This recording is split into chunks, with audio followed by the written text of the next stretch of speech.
They're the best of the best, the greatest collection of superheroes the world has ever known. They've been Unlimited, United, Dark, Elite, Extreme, International, of Europe, and of America. They're the Big Seven, or more. They're the Super Friends. Well, you know, sort of. They are, of course, the Justice League. The most iconic super team of the DC, or any other universe, is about to make its big screen debut, but the team, in one form or another, has been around for 57 years.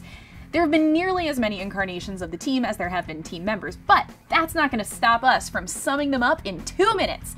Here we go. The Justice League debuted in 1960 in the pages of Brave and the Bold, number 28. In it, DC's heaviest hitters, Superman, Batman, Wonder Woman, Aquaman, Green Lantern, the Flash, and the Martian Manhunter, all teamed up to defeat Starro, this giant starfish that hypnotizes people. For real.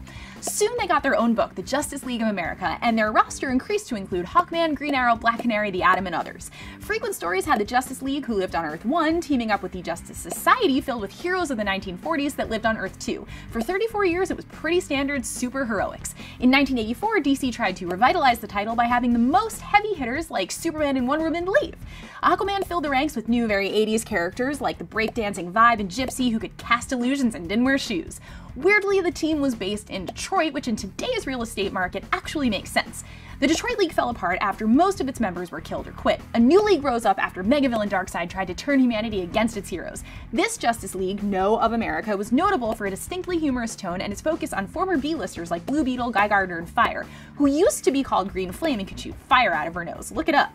Following a White Martian attack on Earth, the original Seven reunited and formed a new league, except it wasn't the original Seven because it was a new Flash, a new Green Lantern, and Superman had a mullet, and also by this time Wonder Woman's history had been altered so she wasn't part of the league originally, but whatever. Grant Morrison wrote this new book, JLA, and it was awesome. A new version of the team, this time with the Of America back in, popped up in 2007 following DC's big crossover event, Infinite Crisis, which, in a long story, put their whole universe continuity back to how it was in the early 80s.